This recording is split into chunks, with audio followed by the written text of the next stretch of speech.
Welcome to Benton County Historical Society's new Corvallis Museum, a project that was over 20 years in the making. I'm Executive Director Jessica Hougen. Before we start our tour of the facility, I want to give you just a little bit of institutional history so you understand how we got to where we are today. The Benton County Historical Society, or BCHS, was founded in 1951 by a group of citizens who wanted to preserve, collect artifacts related to the history of Benton County. We did not have a permanent home until 1980 when we opened our museum in Philomath in the Philomath College building. That building was built in 1867 and was saved after years of neglect by a group of local citizens. So we opened our first museum there in 1980. That was our home for quite a long time.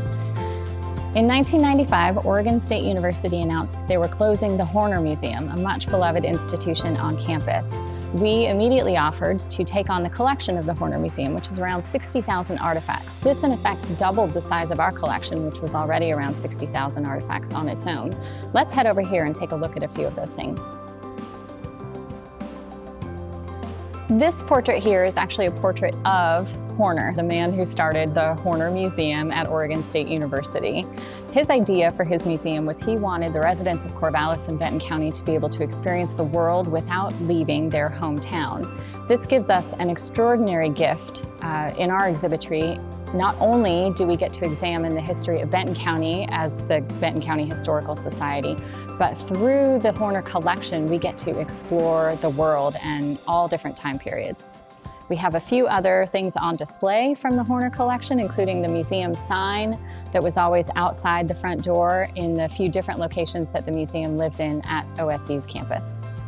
After entering into negotiations to acquire the Horner collection, we quickly realized that we were outgrowing the Philomath Museum. We began to investigate a variety of options for that, and in early 2000, we acquired property in downtown Corvallis.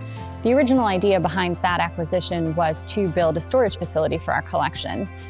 Luckily, the board and staff quickly realized that downtown Corvallis was not an ideal location for storage, it was an ideal location for a museum.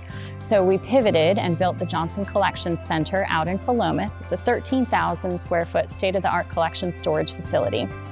That facility was completed in 2007. We moved the Horner collection and our own collection into it in early 2008. We then pivoted again and came back to the idea of a museum in downtown Corvallis. Allied Works Architecture was chosen to design the facility in 2010, and the project moved on from there. As every big construction project, there were slowdowns and speed-ups, fits and starts. We hired Renate, an all-woman exhibit design firm out of Portland, to create the exhibits for the Corvallis Museum in 2016. We broke ground on the facility in 2019, and we were slated to open in April 2020. Of course, as you can imagine, that did not go according to plan. We eventually were able to open in February of 2021 to very limited capacity. As the coronavirus situation changed, we were then able to increase our capacity, and in July of 2021, we're able to open full capacity, no advanced reservations required. So at this point, we've only been open a little more than half the year, and we're so pleased to invite you in and share the Corvallis Museum with you. This is the first temporary exhibit we've had in the Corvallis Museum. In fact, at first it wasn't actually designed to have a temporary exhibit space, but as you all know, visitors expect to see things change in a museum, or why would they buy membership and come back and see us some more? So we decided to dedicate this gallery, the Browdy Gallery, to being a temporary exhibit space. The inaugural exhibit, which we're in now, is Julie Green's Last Supper, The Final Plates. Julie Green was an art professor at Oregon State University and a nationally known artist. This particular series, The Last Supper, is her statement against capital punishment. She has been working on this series for quite a long time, and each one of these plates represents the last meal of an inmate on death row. The plates were collected at local thrift shops and painted with the information that was shared with her. Some of them say the word none, indicating that that particular prisoner did not request a final meal. Some show Kentucky Fried Chicken, Dr. Pepper. Some show lobster tails and steak. There are a variety of different ways the states handle these requests. This exhibit is only on display here through July 3rd. Then these 200 plates, which were the final in the series, go on to be reunited with the other 800 in the series, which are on display right now in the Bellevue Art Museum. Following that, they will only be displayed as an entire collection. These small hallway cases were actually added after we began construction of the building. They were not in the original design phase. They are a great opportunity for us to showcase some micro collections out of our own collection, just to have a way to share even more of the artifacts in our collection with our visitors. Welcome to the Collins Education and Events space in the Corvallis Museum. This space was designed for our education programs and events. It also is going to be a wonderful revenue generator for us as we have begun renting it out to the community. Originally, the walls in here were blank, but as you can see, we have added photographs from our collection. These were originally on display in the Browdy Gallery, where the Last Supper exhibit is on display now.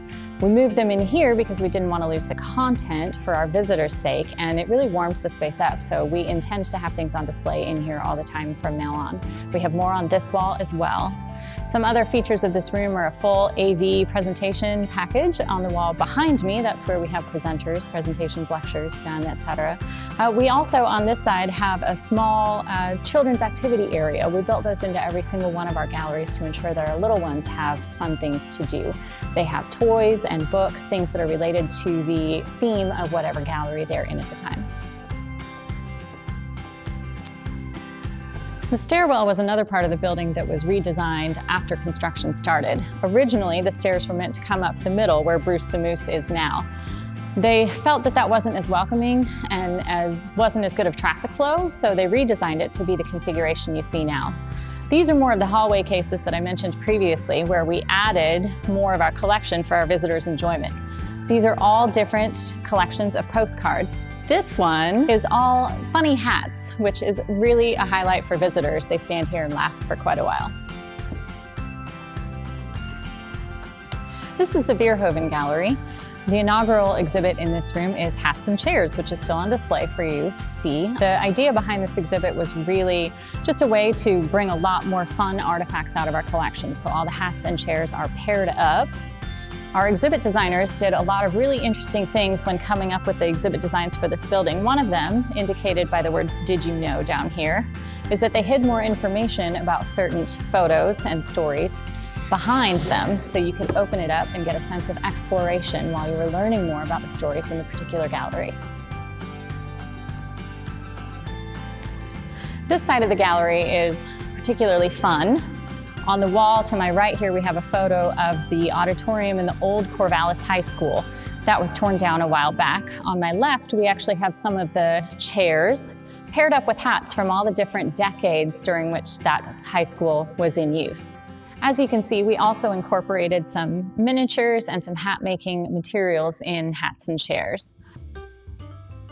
This gallery that we're stepping into now is a college town. OSU, of course, is a large part of life in Corvallis and has been for quite a long time, so it was only right that we pay homage to Oregon State University in one of our galleries.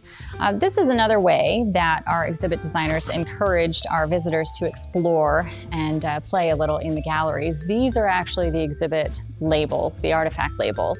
So each one of these is for one of the artifacts on display in here. And as you can see, it has a fair amount of information about what we're looking at. So these two things right here that we are looking at are the CPU and the main control computer from 1965, used at Oregon State University. We also have on display over here a number of older photos showing OSU back in the day.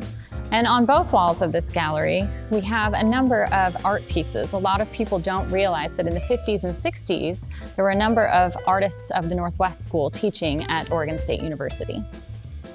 As we did in the downstairs hallway, we added cases in the upstairs hallway to really maximize what we have on display, such as this lunchbox. A lot of people stop and notice this lunchbox. Obviously, you can tell it's Star Wars, dated 1977. A lot of people ask us why we have something so new on display in the museum, and the answer is, well, history was 5 minutes ago, it was this morning, it was 1977. So we really felt like it was important to show people the wide variety of things we have in the collection and the wide variety of time that our collection covers. The Johnson Gallery is the home of our exhibit on the history of Benton County.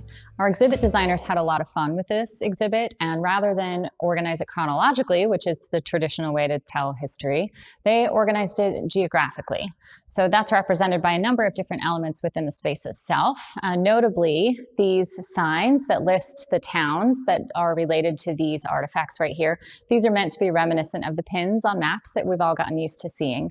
There are also a lot of other indicators of landscape elements on the floor as well to keep you oriented to the county's geography as you walk through the space. One of the really great things we have on display in this gallery is this hand-drawn map right here. Joseph Avery drew this map when he plotted out the town, which was originally called Marysville in 1851. These surveyor chains are chains that Avery may have used when he was doing the second and third sections of town that he plotted out. We also have things such as these early Hewlett-Packard products on display. Hewlett-Packard is another big part of the history of Corvallis and Benton County, so we have them represented right here. Now follow me around this way to see the goat suit.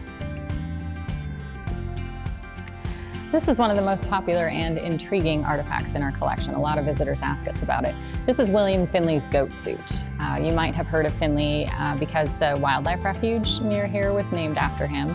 He was a wildlife videographer, and he would wear this suit in the mountains to get better footage of mountain goats, or that was the idea behind it anyway.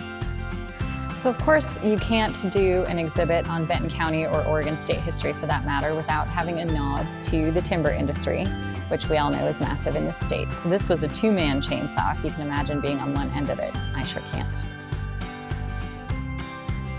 In planning the exhibits for this museum, this is one thing that we really, there was no question we had to include it. Many people have shared their nostalgic memories of the glowing rocks room at the Horner Museum with us, and almost begged us to have this on display again. So this is our reconstruction, or I should say new version of the glowing rocks collection from the Horner Museum. So they're all enclosed in this box, so you can come up and take a peek inside. And there are labels telling you what kind of rock they are. There's a black light in the cabinet, so that's what's making them glow. So we've had a lot of great visitor feedback on the fact that we did indeed incorporate this into the new museum. So one of the great things they did with this facility was consider the back of house spaces as well as the front of house spaces. We have a small catering kitchen just off the education space. That catering kitchen leads through to this loading dock area, which is right off of the alley. So for load in and load out for our own events and programs and for rentals of the facility, it's made it really, really easy for all of us. Through the doors to my left are doors to the receiving area. Let's go check that out. So right off the loading dock is our receiving area. This is kind of a multi-purpose space for us. We use it as receiving. We use it as a workspace if we need it. We also use it for storage. These tables came out of the Browdy Gallery, and so we could put the Julie Green exhibit in. Also connected to this space is a workshop for our exhibits curator. Having this workshop for the exhibits curator is fantastic. He can bring artifacts over here, work on the mount making aspects, prepare everything, and then they actually planned all this out for ease of access of the elevator as well. Exiting the receiving area takes you into the hallway on the main floor here, right next to the elevator. So once we're done working with artifacts in the workshop, we can bring them out here straight into the elevator, which is the safest way to take them upstairs for display. One of the other really great things about this building that they planned from the beginning was applying for a LEED certification. We just found out we got silver, which we're really excited about. A couple of the things we got points for were daylighting, which is highly unusual in a museum. We did UV filter glass everywhere, and so far that's working out really well. We also got points for use of local resources, for our urban location, for our energy efficient HVAC systems, a whole host of other things, but we're really proud to have that certification. So I am going to wrap up our tour in our gift shop. Welcome to our gift shop. We have a wonderful selection of local books, custom products, postcards, stickers, etc.